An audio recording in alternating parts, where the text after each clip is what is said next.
खानदेशातील भटक्याई मुक्त समाज संघटनेचे अध्यक्ष साहेबराव बाबर यांचा 1 जुलै रोजी वाढदिवस साधा आणि सरळ राहत्या घरी संपन्न।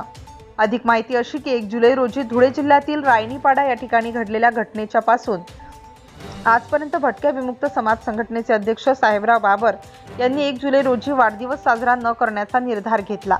म्हणून आजपर्यंत 1 तारखेला कुठलाही वाढदिवस बाबर यांनी साजरा केला नाही। तो 7 तारखेला केला जातो। म्हणून आज माझ्या वाढदिवसानिमित्ताने आलेले सर्व समाज बांधव, मित्र परिवार व सर्व माझ्या हितचिंतकांना विनंती आहे की मला शुभेच्छा 2 तारखेनंतर द्यावी।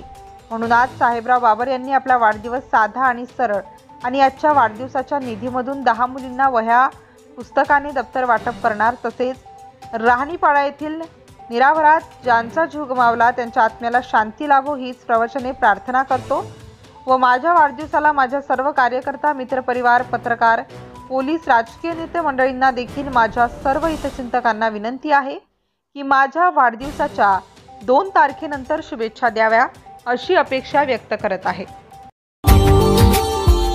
Subscribe now and press the bell icon. Never miss an update.